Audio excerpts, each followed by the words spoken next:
Hey, can you hear me? Yeah, can you hear me? Yes, I can now. So if you just want to introduce yourself what you do. Sweet. So I'm 20 years old and I'm from Waikato in New Zealand. Um, and I'm studying health, sport, and human performance science. So it's kind of like sports science, really. And so that's my first major, and then my second major is actually English literature. I have two part-time jobs. So I am like a part-time gymnastics coach, and I'm also like bartending at a bar as well. And I've done quite a fair bit of traveling for my age. I've been to Europe, Japan, Bali, Australia. Yeah, I've been all over the place. So love to travel. It's like my favorite thing. And as far as hobbies go, I like to read. I play a bit of piano. Love kind of just hanging out with friends and socializing. So what kind of took you all around the world? Was it just interest in traveling or was it something specific? So I basically took a gap year out of high school because I had no idea what I wanted to do. I knew I wanted to go to university, but I wasn't ready. And Europe just seemed like the best thing. And I did a top deck. So top deck is it's like a Contiki, and you kind of just travel around with strangers really in a bus together, and you're like put with a group leader, and you basically travel around Europe. But yeah, it was the best thing ever. So we started in London, and then we went to 13 countries in 28 days, which was pretty intense, but it was it was such a cool experience, and I've met some great people that I'm still friends with now. So that was awesome. So yeah, basically just to kind of experience other countries and maybe widen my perspective a bit before getting into tertiary study. And I think it was the best thing that I could have done because I came back with like a fresh mindset, kind of knew what I wanted to do. Um, so yeah, it was really cool. And then obviously last year went to Bali and Japan. Went to Japan with my partner because he is from Japan, and went to Bali with one of my friends just because I want to experience those places really. What are you looking to do? What would your dream job be if, as it applies to um, the human sport and performance? Ideally, so I actually started going into uni with English as my first major. I love to write. It's my second major in health, sport, and human performance science. And I kind of switched the two around because I found that I did enjoy the sport side of things more than the English side. Um, and so ideally, when I leave uni, I probably will go on to do further study, as in like a master's or any kind of postgraduate diploma type thing. But it's the end goal. Like I'd love to work with kind of high performance athletes, either as a strength and conditioning coach, or I'd love to work as a like in the biomechanics field, working with athletes kind of in a lab and breaking down their movements and that kind of thing. But I mean, the good thing about sport is it's so broad. There's so many like branches you can take out of sport, and so um, yeah, just kind of because I'm in my second year at the moment, I've still got one more year, kind of just waiting around to see if something comes my way and what I really want to do after I finish next year, which hopefully will come to me by the end of next year. But yeah, either that or yeah, like sports journalism with my English side as well. With high performance athletes and athletes on the top tier, that is all you need. Like you need that millisecond to make the difference because everyone is at that high level now. It's getting so competitive. Um, so you almost really need that biomechanical aspect and breaking down every single part of your movement and seeing where you need to improve or even like for injury prevention as well. Like you don't want athletes out for prolonged periods of time because that's just going to hinder their training performance. And it's really interesting seeing how something so small can equate to something so big in the big scheme of things. The advantages are starting to become, so minimal now because people, like you said, it's becoming so competitive that everybody has a fitness coach and everybody has a diet coach and everybody's, having these individualized just sports coaches. It's pretty crazy the amount of money and time that I'm sure it's the same over there. It sounds like it is, but just money and time that parents and kids are willing to spend, from fourth, fifth grade, being 10 or 11 years old, you're willing to invest so much time, so much money into this kid, hoping that they, get a scholarship to college and do all this stuff. And it really is becoming so competitive with all the leagues. So getting back to you, what motivates you to train and stay healthy? Basically, it has been like the biggest improvement in my mental health. So going to the gym and training and staying healthy because it makes me feel good and because I love to do it. I love to, because I obviously do resistance training at the gym and lifting weights, and I love to feel strong and powerful, and eating healthy, well, as healthy as can be, always just makes me feel best and me perform the best. It's always been about like how it makes me feel. It's never really been about fitting into society norms and that kind of thing. It's always just been to keep me in a good mindset for the day. And I think it's really important the discipline you learn from, getting up early, training in the morning, coming back, good nutrition throughout the day, and you can transfer that into any aspect of life. So I think that's been really important for me, and yeah, it's just benefited my mental health so much. See, I haven't trained my whole life since I was a young kid, but now I have seen the improvements it has made from when I didn't train before, and I think that's the biggest benefit, and that's what kind of keeps me motivated to keep going.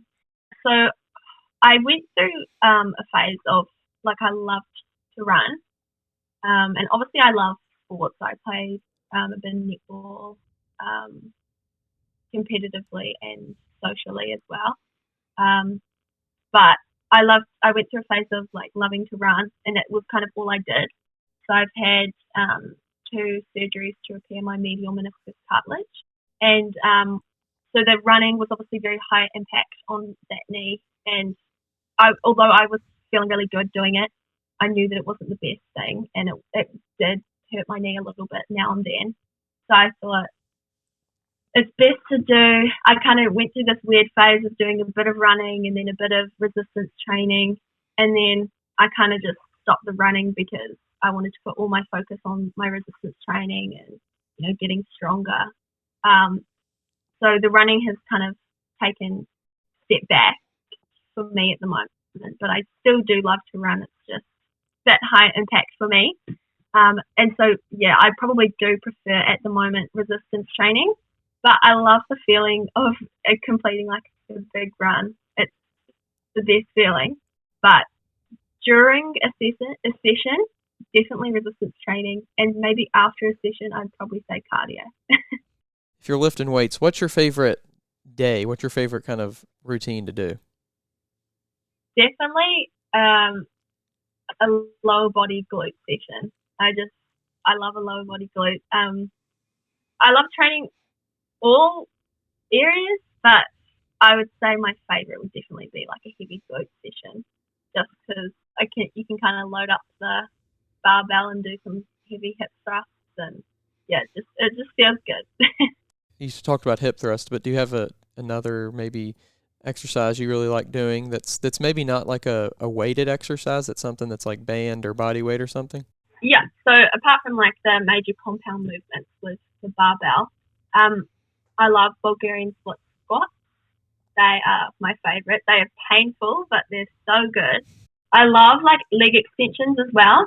Love deadlifts and squats as well, but that's obviously with the barbell. But yeah, probably my favorite body weight or like lower weight exercise would be Bulgarian split squat.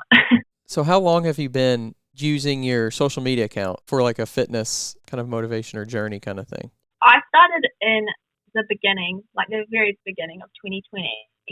So I think it was like 9th of January, if I remember right. I kind of started it back then, but I wasn't too heavily into the gym. I was going to the gym, but I wasn't using kind of progressive overload, and I wasn't running my self-training programs, which I like to do now. So I was kind of just exercising to what feels good. I was doing a lot of hikes, a couple runs, and then actually just before COVID, I was really getting into my like progressive overload gym and writing my self programs, and then COVID hit and kind of all went to home-based workouts. And so, but I would kind of post a couple of my workouts here and there, what I was doing, which I guess helps people and motivated people. But yeah, and then since COVID, being back on the grind and been posting what I've been doing at the gym. But yeah, I love to kind of post like what I'm eating and like what I'm training. I feel like people take a lot from that because it's like it's motivation and it's ideas and it's new movements that you can be trying, and yeah, and basically it's just all about doing what feels good for you, and if you can find new ways that also feel good for you or find new foods to eat that you love to eat, then that's awesome. And I just hope that I can, be a positive influence on some people's lives. I've kind of fell into this cool fitness and health community that I never even knew existed. So that's been awesome, and I've met a couple of people, not physically, but over social media once again.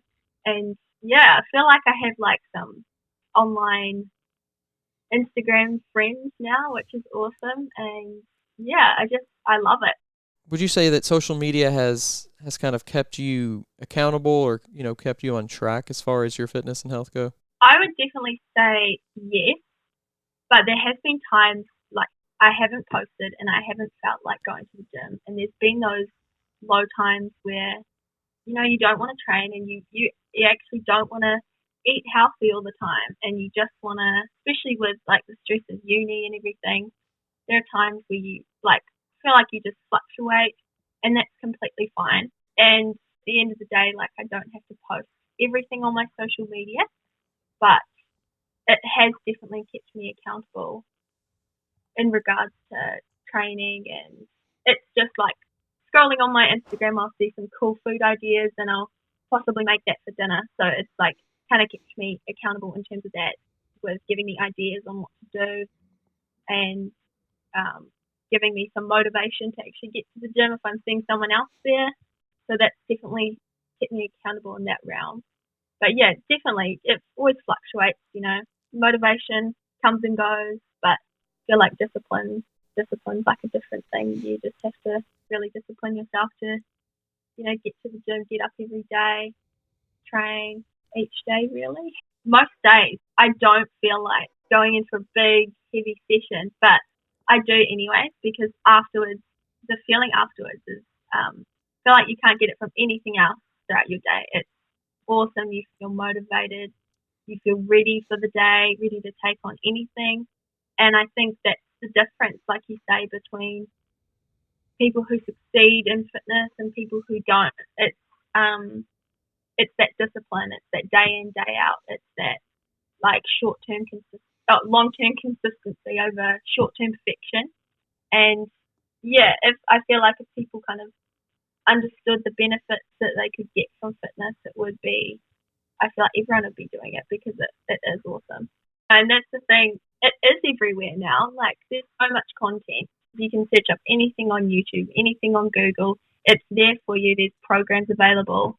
There is really no excuse unless you have like a medical injury or something that's going on. There is no excuse for, doing something for yourself each day, like getting up and moving your body to benefit yourself in the long term and the short term. It surprises me that more people don't want that for themselves as well, going, at least, even if it's as small as going for a 30-minute walk, just to clear your mind, get your body moving a bit.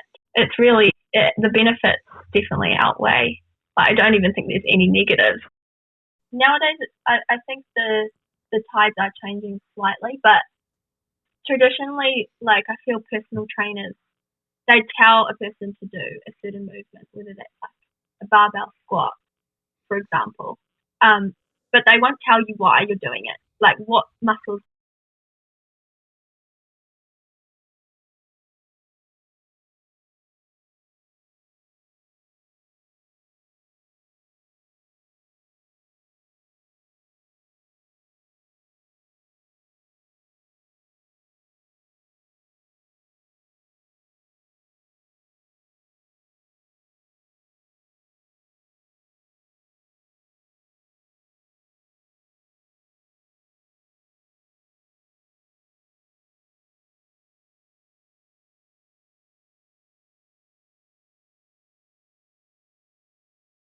Even in terms of mental health as well, like the rise in mental health issues across the globe.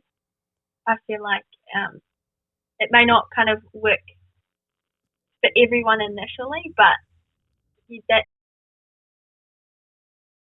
eating the right foods to fuel your brain as well, it's so important, and it will be cool to see more implementation of that into community health and seeing it as a goal and not a punishment. What would be your advice for somebody that has some interest in getting into the world of fitness and start living a healthy lifestyle, but they're maybe a little bit turned off by all the stuff that you see on Instagram? I would say just start. Like, that's probably the hardest and most difficult part, is just starting. Whether that's going for a run and get it done. And it doesn't matter what it is. If it's a 2K, it doesn't matter what length it is, what time it is, how fast you run. Just start and then progress from there, like slowly make it a little bit longer, you'll run a little bit harder, and you will start to see the benefits. Like, you'll start to see. And with regards to the gym, I remember I used to be scared of like the big weight section, like the big boy section. But my biggest advice is, like I said, just start going to the gym. You don't have to start out with those weights to begin with. It's just getting yourself familiar with certain machines. You can get yourself a personal trainer who knows what they're doing. They'll give you a proper program. And they should, if they're a good personal trainer, implement some progressive overload, and then slowly you can work yourself up off those machines into more like free weight things like barbell and those heavy weights in the big boy section. And once you're at that level, going into that area of the gym is not scary anymore, because you can do it. You know what weights you can lift. And yeah, probably my biggest advice as well is bring like some headphones, that like noise cancelling headphones that you can just block people out with, and pump your music, get a good playlist, hype yourself up before a training session. And my biggest advice would be to follow long-term consistency over short-term perfection. So, going to the gym regularly, they don't have to be perfect sessions. They don't have to be massive. Just getting there, getting into that routine, getting into that constant daily discipline. And then over time, you will get better. Like, you're not going to be perfect. No one's perfect when they first begin. Some people in the industry have been doing it for years and years. Like, I'm talking like 30 years. And so obviously they have a lot more knowledge than you will, but you've just got to start somewhere. Everyone starts somewhere. Don't follow fad diets either. They don't work. Or any of the other kind of fat loss marketing out there, like fat loss tablets or certain shredders. Yeah. I really appreciate your time and you coming on the podcast. Yeah, definitely. No, thank you so much for having me on it. That's the podcast. And don't forget to subscribe. Find us on Apple Podcasts, Spotify, YouTube. Leave a rating, leave a review, leave a comment, leave a like, whatever you can do. And have a great day.